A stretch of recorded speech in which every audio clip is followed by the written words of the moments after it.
Hey, everybody. This is Beatlemaniacs number 2, the second show. And a lot of people have been watching us and listening to us. We have how many views did you say we have, Dave, on the YouTube channel? 125. 125. That's pretty good for the first show. And, Absolutely. and I got Yep. people asking me who are fans of the Beatles and they want to hear more. And they were disappointed that we didn't do a show last week. They want us to be every week, I think. The people that we do have. Anyway, I have to my left here is Phil Weinstein. Hey, great to be here. And I think it's a credit to how much the Beatles are still on people's minds. Still, people want to talk about them all these years later, especially coming off the film that came out a little while ago, has helped resurge Beatle interest in people that might not have gotten into them for the first time. So some people that might check this out might be listening to the Beatles for the first time. And we thank you for that. And we thank you for checking out these podcasts. And Dave Weiger. How are you? I'm doing okay. Excited to talk about the Beatles again. Always. Now on my travels, I'm going to show this when I edit, and I'll show it now, but it won't come out well on our Zoom. I was in Barnes and Noble and I bought the White Album. I guess you can't really call it a magazine, but you can't really call it a book either. But it's a nice, you'll find these a lot on in Barnes and Noble and in other bookstores. They're kind of a hybrid between books and magazines, and they cost more than magazines, obviously. And they do a really good job with artwork and color and all that stuff. And more importantly, the information, and it keeps the cost down. It's cheaper than buying a hardcover book. And this is all about the making of the White Album. And of course, they do the obligatory little history of the Beatles at the beginning. And then it's just all White Album, who was there, what it was like to be there, what it was like to make, and all that. I don't know, have either of you guys ever seen that before? I have not. Yeah, I have not, but that sounds extremely interesting, and I like that kind of application. It almost looks, just for me being a video game fan, it looks like a strategy guide where it's the thicker paper. It's not quite a magazine, like you said, between a book. And I especially like finding out more information about the recording sessions. The White Album, just like all of their later sessions, is shrouded in a little bit more mystery. And with that one, them all working together individually or working in smaller groups. So that I'm very excited for you to get into that more and tell us maybe a little bit about some of the stuff that you uncover in there, and check it out myself at some point. Especially I'm curious about, I've heard tales of it. I'm not sure if they're going to get into it in that book, in that book-a-zine, whatever we want to call it. That's a good term. Yeah, I don't mind that. I was going to go MAGA. It doesn't work the other way around. It doesn't work the other way around. Book-a-zine. That with Ringo leaving the band for a bit. Yeah. I mean, we hear bits and pieces about that, about how each one of them in different albums had issues and had moments where they felt like leaving. But I mean, as someone that does play drums sometimes, when they were doing individual recordings, you can almost see how maybe Ringo didn't have enough to do. But I'm curious about knowing more information about that. So definitely let us know how that goes when you start to get into it more, Len. I will, definitely. Dave, what do you think? Have you ever seen this? I haven't, but from that period, the recording of the White Album, from what I recall, a lot of maybe simultaneous recordings, different things being done, simultaneously. So I'm interested to see, is it basically a detailed, I guess, day by day of the recording of the White Album? I don't see any calendar. There's just different points of view from different people. So it's not a diary type of a book. It's Man, I'd love to be a fly on the wall for Clapton on While My Guitar Gently Weeps. I mean, Dave, it's funny because I feel like at this point now, the Get Back movie has made me so greedy. I want one of those for every Beatle album now. Like, why can't we just have the fly in the wall, the camera? I want to be in those sessions over and over. I want to put on eventually with technology. I want to put on a virtual reality headset in my living room and sit in on the sessions and watch. It's funny you say that, because I heard, is it the Rock and Roll Hall of Fame?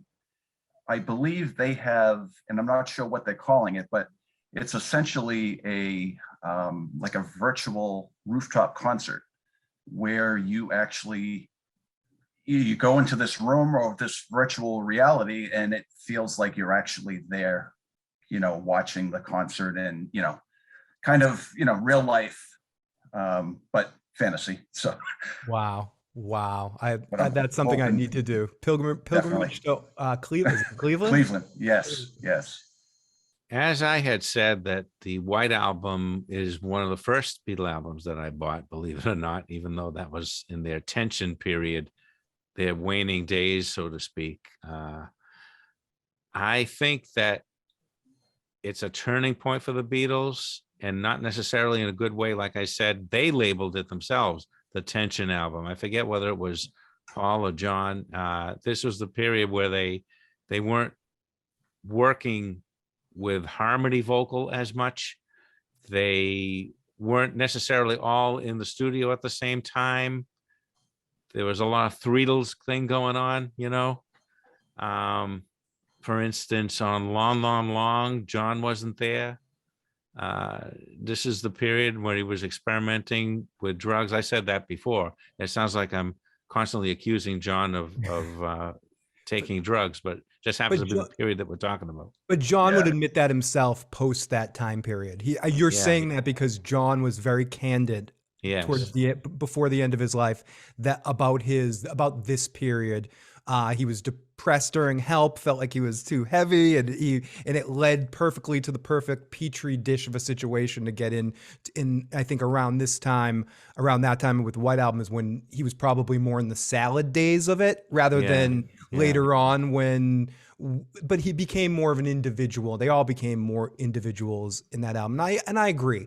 I also want to take into account what Paul McCartney says during the anthology, where he's like, sod off all that. It's the Beatles' White Album. It's awesome. Because I think there's an element of that. Yeah, exactly. I forget exactly. I think that's what he says.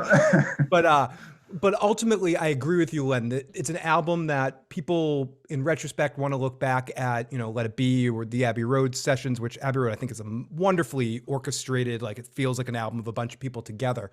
I feel like even like every other Beatles album feels like a group of people together, whether it was good behind the scenes or not. The White Album feels like what it would have looked like if all of them were solo artists using each other as session musicians, at times, like how the future of the Beatles might have looked if they broke up for a while and then came back. And I still think there's some great stuff there. And John had his influence on Paul, and Paul had his influence on John in the way that they were competing and doing that great stuff that existed still. And George is coming to his own in that time period. But I think that's where you get there. It is the most separated. It's like a bunch of solo records, extended demos, that kind of stuff. It's still great, but I would agree with that assessment, Len. It is sort of the most like tension. You could feel it. You can feel it on that album. Like, I don't want to be in the same room as that guy. I think it's the album that Paul played drums on the most, obviously, with Ringo leaving. I think I'm just off the top of my head, back in the USSR, Dear Prudence, the two that come to mind. I don't know if there's another one, but I mean, I Will playing the bass vocally, stuff like that. I mean, just amazing stuff. And that's when Paul started to become Paul, really, in control, or that Beatle head, or whatever they call it. The producer Paul, I guess, or producer Paul, what you're saying, And you said it earlier, so I do want to make reference to it. It started not the repetition of it, the fact of nature that when Billy Preston was in the room, they tended to get along even better. And when Clapton, all accounts, like, we can't see that, we don't know, but I'm curious, in in the book-a-zine what it says about that. But when Clapton was in the room, I've always heard that everyone, they were the Beatles again, and they're right there. They're trying to impress Clapton, so he doesn't take George's girl or something like that. I think basically the White Album is the Beatles feeling the full effects of the death of Brian Epstein, because they were so in shock when he passed away during the Magical Mystery Tour era. And this is a result of their trip to India. The trip to India, I think, was a way for them to deal with the death of Brian Epstein and a way to get away from it all. But, they didn't really get away from it all because they all went together. Yeah. They were all together, even though I think Paul and Ringo left first and John and George remained behind. But let's drop this subject for a while because we had prepared some questions. One of them goes perfect at that point of what you were talking about. One of them is talking about Brian Epstein and the effect of his death. So that is definitely one of the topics we will be getting into tonight. That's great. Now, Seth Lerman may be here or he may not be. He had something to attend to. And, we're kind of talking about the White Album here. We're kind of emulating the White Album because there's only 3 of us here right now. Sometimes there's 4, and we're working separately in separate studios. Yeah, I quit, everybody. Bye. Gotta get them flowers. Yeah, exactly. Gotta get me flowers. Make me feel good. Dave, why don't you start off with the first question, the official Beatles question of the week from Dave Viger.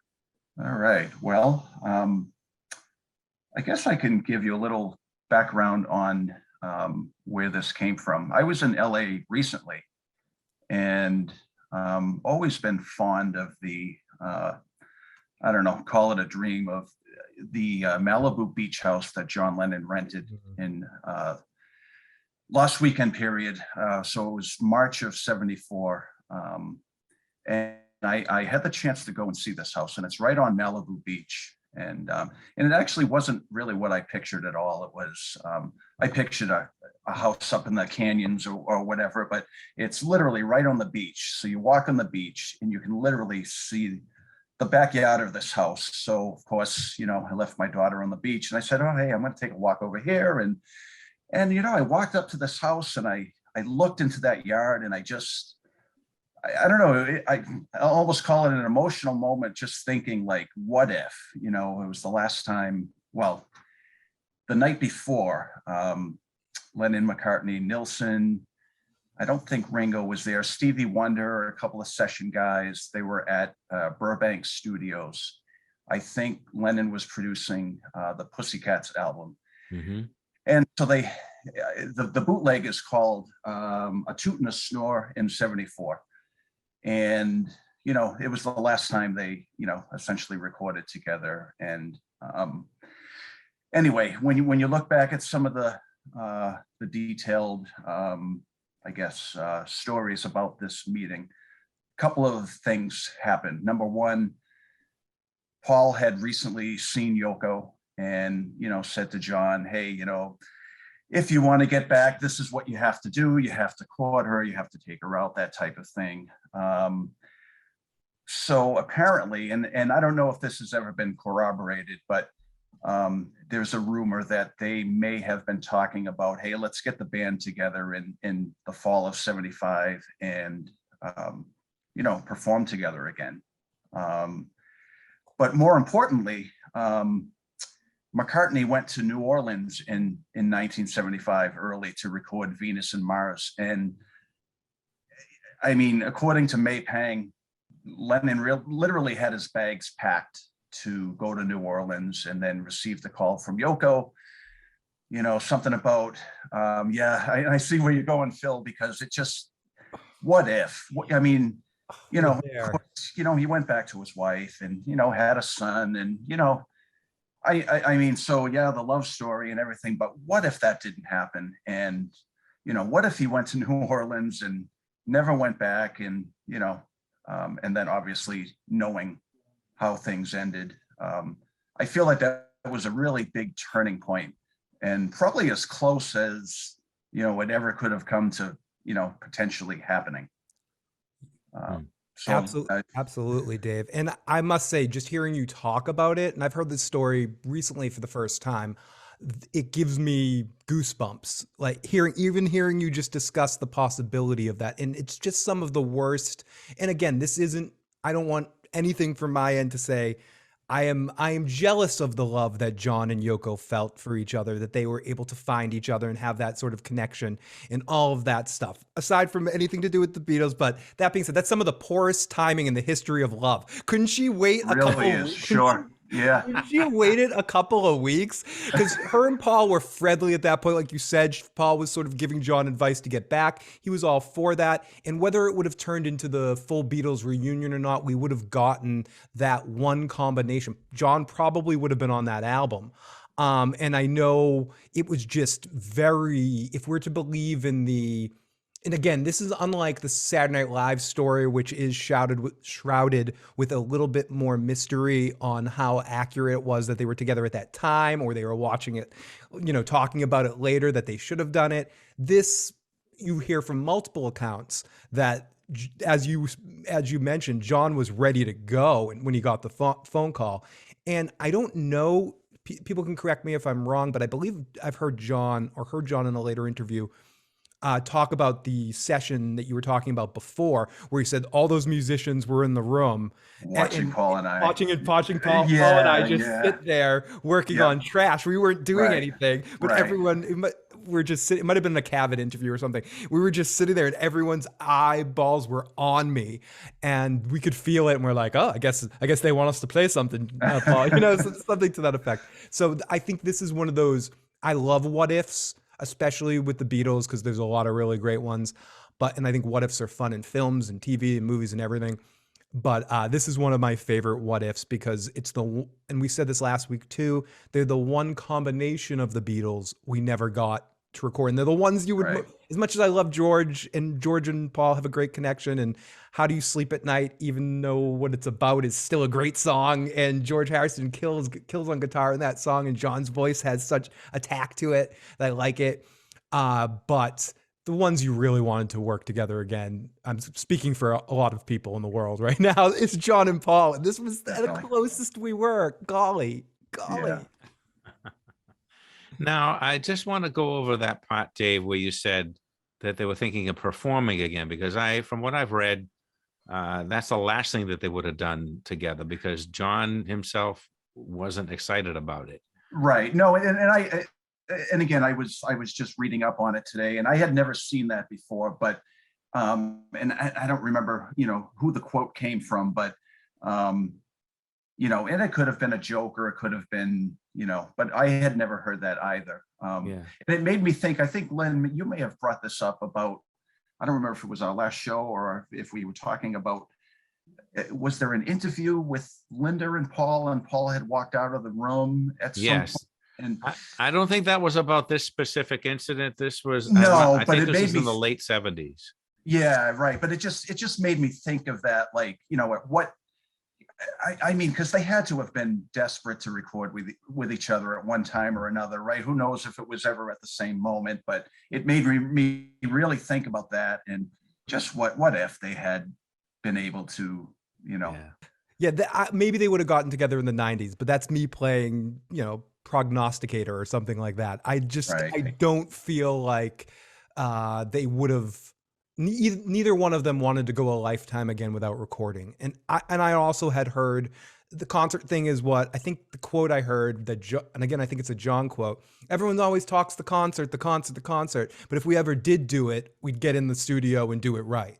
Right. I believe I've heard in that last interview that John did, where he's wearing the hat and the glasses, and he's very happy. It's one of the last interviews he did, I believe. But yeah, I think they would have done it, and Dave, I love that particular what if, because it was so close. Again, I don't want to repeat myself, but we were so close. We were that close. So yeah, when I hear what's that song? Listen to What the Man Said. That on the album version, you hear McCartney saying something like "Welcome to New Orleans" or "We're having a great time," and every time I hear that, it makes me think of, what if. That's amazing. It's amazing. Now, that also brings up, Dave, the May Pang biography. And the May Pang biography really has a detailed journey of the Lost Weekend. And in the Lost Weekend is the session that you're talking about with Harry Nillson, Yeah. and how they talked about New Orleans. And Yoko, if I'm interpreting this correctly, according to May Pang, sort of had John literally hypnotized to return to her, and she was using her. It just sounds like a big Svengali thing. The Well, yeah, whole thing, because how she set them up to be lovers, Yeah, yeah. and she called them every day, even when they were at their even when May and John were at their closest, they would still get that Yoko call just so she could maintain control. I mean, Yoko, I don't, to my knowledge, never sued for this, but why, if it's not true, why Why not? not? Why did Sure. she not That's a great sue? question. Yeah. But yeah, I guess, and I remember back then, I mean, when I was a kid in the 80s, people being hypnotized to quit smoking. Yeah. Yeah. And My mother was. I mean, who knows? He could have been hypnotized to come home, because that he literally never went. That was it. He never left Yeah. her side after that. And Len, to your point, I feel like if it was nowadays, Yoko would have had her sign a confidentiality agreement, but those weren't really a thing at the time. But I'm sure that would have been a big thing at the time. So she probably had no. That's, to your point. It doesn't necessarily confirm it, but it does. If it was slander, that's right. No, libel. If it was libel, it's Yoko probably would have called it out, even though she is a public figure. Maybe it's fair game for her to have written about it, but it's a fine line when you're talking about a personal life in the situation. But so my question, or my topic I wanted to talk about today, was the Beatles movies. I think so much gets focused on their music, and I think you look at someone like Elvis, for instance. The first part of his career was so much about those early recordings that he did, and then once he got into the movie thing, he went through it. The Beatles had a far different experience, and I feel like as a band and as entities and as people, even going into the world after the Beatles, and this is spurning from something John says in the Imagine movie, when reporters are giving him crap for the stuff him and Yoko were doing at the time. And someone goes, "I used to like you. You used to be so witty and funny." And he goes, "That was a hard day's night. You people think you know me. I grew up. You haven't." So it's interesting to me that so many people's perspective of the Beatles as people came through the movies.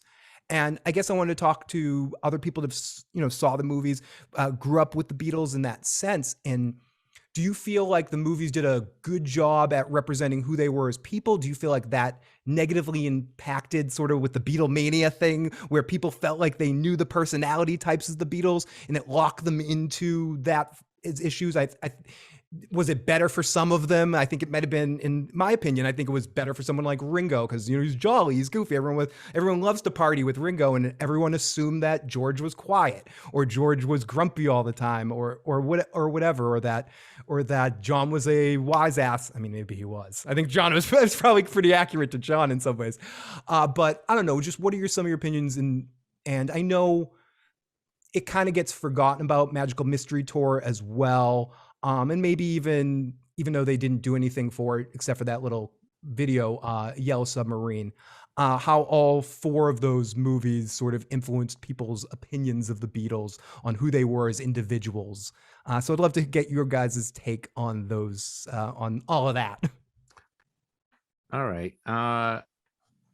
Hard Day's Night. Hard Day's Night pretty much cemented those images that you mentioned, Phil, about Paul being the cute one, John being the wise ass, and George being the quiet one, and Ringo the goofy one. So, I think that didn't really hurt Paul and John and even Ringo, but I think that image definitely hurt George in the long run, and probably weakened his relationship with the other Beatles, if I could go that far, because being stuck in that image as the quiet one means to some people that you have nothing to say. And obviously George had a lot to say. And also the Hard Day's Night influenced not only its follow-up Help, which is pretty much a carbon copy, except it's all over the world and not as funny.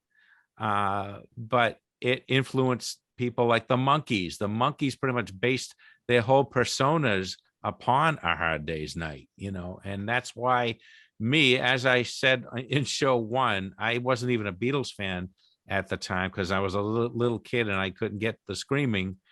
I didn't obviously watch the Monkees either because they were even worse. Because The Monkees were more of a kid show. Like for me, the Monkees were something I watched as a kid, like a long time with the Looney Tunes and stuff. It became almost like a cartoon. Were they put together to be the American Beatles? Kinda, because there were Americans in there. I thought I read that it was sort of based on A Hard Day's Night, Beatlemania-ish, and as a result, they were trying to capitalize on Beatlemania. It was a studio created group. The only real musician in there was Mike Nesmith, I believe, Nesmith, right? Yeah. Nesmith, Yep. yeah. And Neil Diamond wrote a lot of the songs for them. And as we know, Neil Diamond came into a star in his own right with a lot different material than that. It would have been great if they sort of petitioned the Beatles to write their songs. I think they were seen as kind of competition to the Beatles. Yeah, they copied the look, they copied the sound, they copied the comedy. So I don't, if you grew up with them, like my friend Evo and like my friend Ted, they grew up with them. And my criticism, I kind of hold back when I'm around those guys, because I understand when you grow up with something, it means a lot more to you than it does if you see it as an adult or if you just get into it as an adult. So it's a slippery slope when you're criticizing the Monkees, because you're going to hurt a lot of people. So I'll stop that right now. I agree. For me, with the Monkees, it was more about the comedy than the music. I'll go as far. I grew up, different generation, but I grew up watching the Monkees when I was a kid, and I have an affinity for those personalities, and that again, them as more comedic characters. Whereas the Beatles in Help and Hard Day's Night always had the music mix too. I feel like with the Monkees, I never quite. Yeah, Daydream Believer's an all right song, and I agree with what you're saying, Len, that things that you're into when you're a kid mean more to you, and you look through some of the wrinkles in them or some of the blemishes in those particular situations. And I guess that's part of this question too, in the sense, did the Hard Day's Night and Help make the Beatles these things to certain people, and it was so hard as the Beatles grew as artists to get out of that perspective? And as good and as fun as they were, because I agree, Dick Lester did a great job with Hard Day's Night, and Help, considering how the Beatles were through that whole experience and all over the place, he kept them in together and Help. And I think they were making some excellent, as I said last week, my underrated album, they were making some excellent music at the Help time. So I think they realized that they didn't want to be those things, and that created the petri dish for the Monkees to grow, because they needed something to fit those character molds. And that's how Hollywood thinks. They're like, oh, let's come up with another thing. But yeah, I do think it's connected to a certain extent. So I'm glad that you brought up the Monkees. I'm going to finish the movies off because it's not going to take too long. As far as the Magical Mystery Tour, I'm one of the few people who actually liked the Magical Mystery Tour. I thought it was a freewheeling kind of a thing, kind of saying a statement. The theme, if you will, is that life should not be taken too seriously.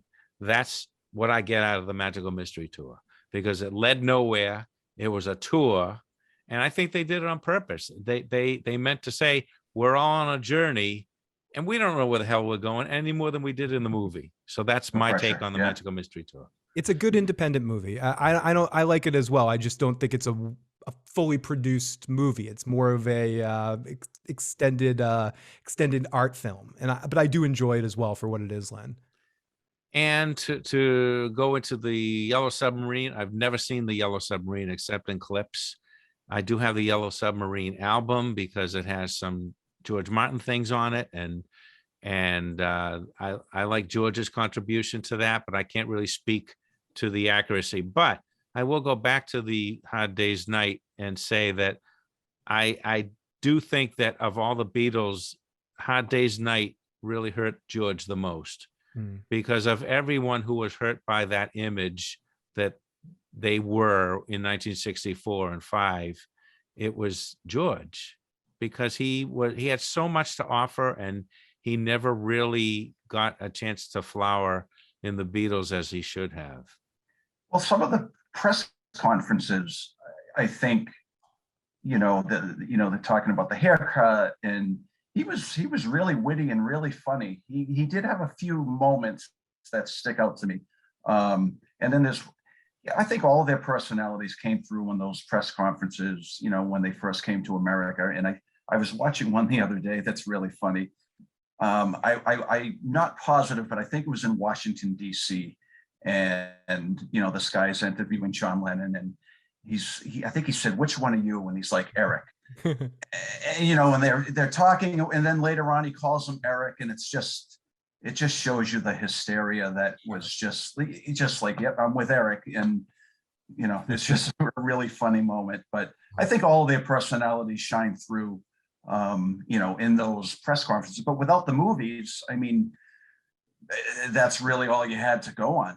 It's true. And they were so sharp just naturally as people. That's part of the reason why Brian Epstein and George Martin were so attracted to them right at the beginning. But Len, to your point about George, I agree with that. He did, because he kept that with him his whole life, and he did have a lot to say, even in the way to be able to analyze the Beatles' music from a very unique perspective. There's a couple of interesting radio albums that they all did at different times, but I feel like when George was doing it, he took it the most serious, where they're publicizing or going on the publicity tour for the Abbey Road album. I mentioned Abbey Road a couple of times tonight, where they're going through each track and selling it to the person that's interviewing them and explaining what went into the recording of it. And I feel like when George does them is when I'm the most interested. I feel like I get the most truth in some ways. I feel like you're not getting the unless it's about Paul, then it's a little jaded. But that's beside the point.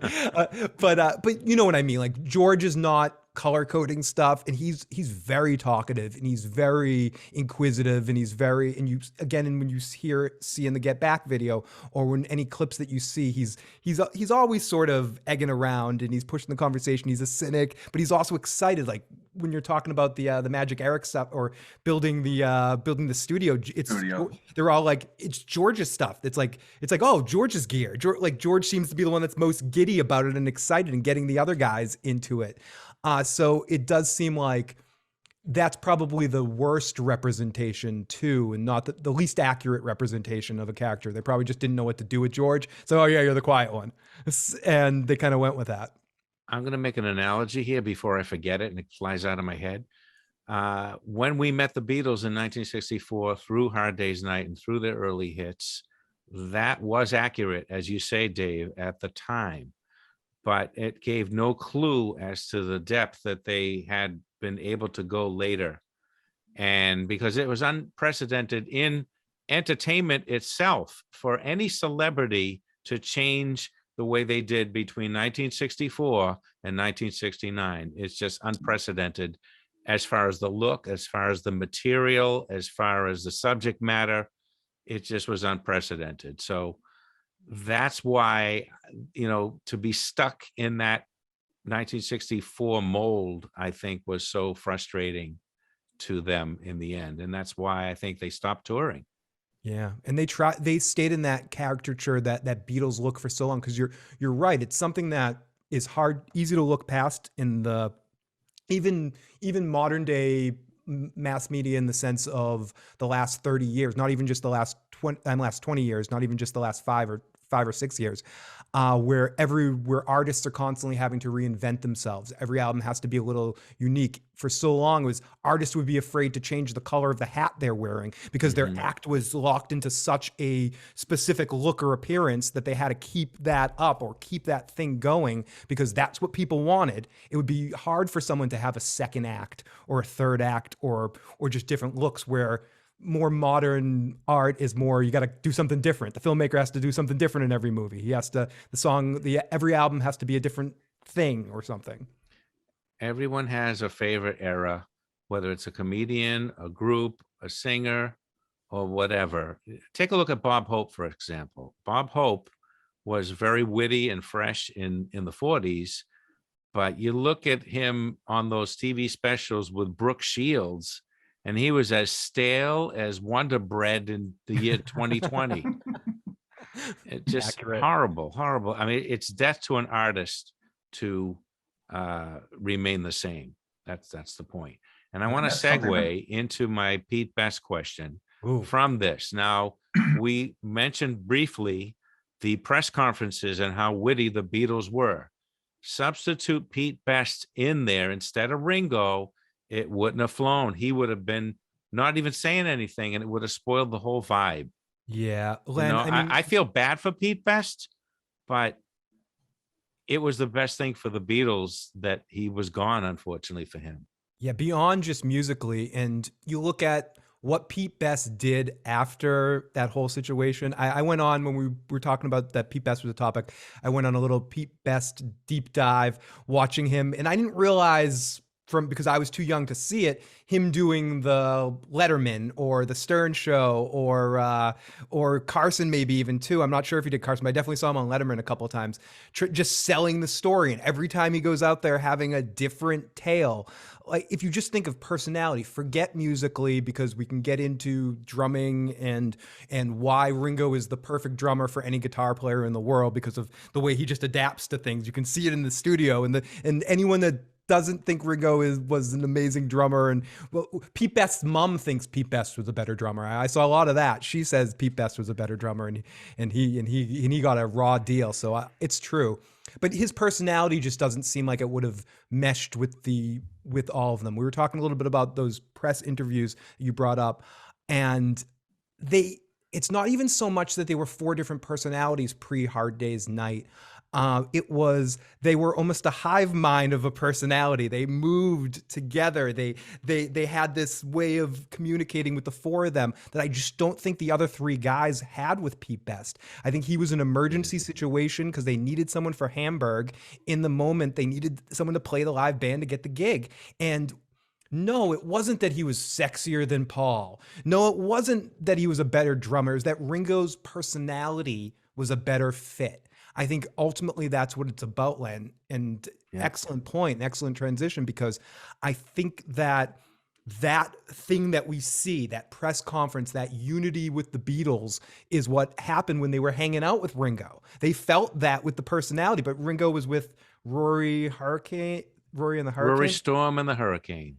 Thank you. Rory Storm and the Hurricanes. And Ringo was a professional guy. He was under contract. He was this, but he'd fill in when Pete Best was sick or was hungover and stuff. And I mean, I think at that time period, Stuart Sutcliffe was still sometimes playing with them during that era in Hamburg. So the Beatles weren't really worried about being good at that point, like being really good at that. But Hamburg is what made them good, playing those 8 hours a night, 9 hours a night, whatever they were doing. Ringo was over there too. And so I think personality more than, I feel bad for Pete Best too. Bad timing. He could have kept his mouth shut, been a better personality. But I get the feeling like because you guys were probably more of the age to know Pete Best and read his book and go into all that stuff. And he recorded that album, Best of the Beatles, for the Pete, like that's just manipulative-y kind of, I don't know. I don't believe the Beatles are like that. And they would like any of that Pete Best stuff. But anyway, he reminds me of Kenny Kramer from the Kramer Show. To do my little stupid, I wrote this down. I want to make sure I remember that. Like the guy that was the real Kramer that Jerry Seinfeld wished he didn't name the character Kramer afterwards, because the guy would just show up at the studio and be like, "I'm going to do the Kramer tours. I'm going to do this. I'm going to." And it's like Pete Best seems like that kind of guy, a little snake oil salesman, a little bit going on there. But that's my take on the Pete Best situation. What do you think, Dave? Well, do you guys know that Neil Aspinall actually had his first child was with Pete Best's mom? I did know that, and I had forgotten it. I did not know that. That's a weird thing. So I looked up the timeline today, and the baby was born 3 weeks before they sacked Pete Best. And it just makes me wonder, I wonder if that has anything, or if that had anything to do with it, or if it was strictly a coincidence. Just an interesting little tidbit. Do you mean they fired him because of Neil Aspinall and So his mother? I just wonder, it's not something that's ever really mentioned as being a potential reason, but 3 weeks after, the baby's born and he's gone. Interesting timing. That's all I'm saying. Yeah. I would, if I had to bet my life, I'd say probably not, but I just thought, I didn't realize the timeline was so close to him getting fired. Yeah, it's really interesting. So Yeah. I have to say this. I read the biography of Alan Williams, who, as you guys probably know, was the Beatles' first manager. And he booked them, I believe, initially in Germany, not in the top 10 club, but in the real divey one, And throughout the Beatles' career, from even going back to the Quarrymen, they did not have a regular drummer. They very rarely had a drummer in most. It's amazing how far they developed without a drummer. The drums and the guitars. Yeah. Yes, they said that line, didn't they? Yeah. That's the Paul. That's right. So the closest they had to a regular drummer who had a lot of potential, he played very, very well, was Tommy Moore. Tommy Moore was a factory worker. He was about 10 years older than the other Beatles. And obviously, he wasn't in the same stage of life as they were. And eventually, I guess his wife got him to go back to work in the beer factory or whatever it was. Oh. And that's when they began this desperate search and ultimately found Pete Best. His mother happened to own a club, and that's the only reason they stayed with him. They didn't have any chemistry with him. I'm not sure who the closest one. He wasn't really close with any of them, but of all of them, I think George might have been more friendly with him. George was. I think John, from anything I've heard, John had no regard to him, and him and Paul had issues. Whether it was a reason or not, I think he did take a girl or two away from Paul in some situations. Is some of the silly stories I've read about it, but. And he would go home right away. I'll go back to the hotel. He didn't really hang around with them. That's a big thing, and a bigger thing, Beatle-wise, he would not get the Beatle haircut. And that really made him visually not one of them. And I think that was a turning point as well. I saw Pete Best in person at one of those comic book conventions. And if we had had this show, I would have tried to interview him. But, he just had, whether it's my imagination because of all that I've read about him, he had a kind of a sad look about him. Imagine being that close to worldwide fame and fortune, and then the rug is pulled out from under you. There's nothing that could even be comparable unless you think that you had the part in a hit movie as your breakout part and they cut it out of the movie or something, or they recast it the last minute or something. Yeah. But it does. You can't help but feel bad for him because he was that close. I'm starting to feel bad for the guy that went back to working at the beer factory. I'm sure he got a divorce. He's like, wait. He's like, look at that. Look what's going on over there. But I do think if Pete Best had maybe, I don't know. Again, I'm doing a what if thing because now I want to take the Beatles off the hook in my own mind. I'm like, well, if he was nicer to them and didn't have an attitude, they probably would have let his band open up or something, like, or they would have recorded his whatever band he was working on or something. Okay, this is going to make you feel better, Phil. So, how many 20-year-olds or 21-year-olds do you know that would have the tact, the human diplomacy skills, the empathy for somebody to be able to go face to face with somebody that they're going to have to sack? Now, Len, It's not going to happen. I want to add an addendum to that question. And are musicians Yeah. None. I've been in too many bands in my teens and 20s and kicked out, or been the guys kicking the guy. There's no tact when you're in your 20s and teens in rock bands. There Zero. isn't. George Martin, this was on the line. Everything was on the line. George Martin wanted him out because he couldn't record with him. Ironically, he didn't record Love Me Do with Ringo at first either. No. But he knew, George Martin, he was a musical maestro. He knew who was good and who wasn't. He And the knew who most had potential and who didn't. And the most important part in the studio, especially as I can imagine, not that I recorded like they were recording at that time, but the most important part in the studio, they're pre-click tracks, any digital recording, Pro Tools-y kind of stuff. And I'm just saying this for modern people. The drummer was essentially so important to keep on time.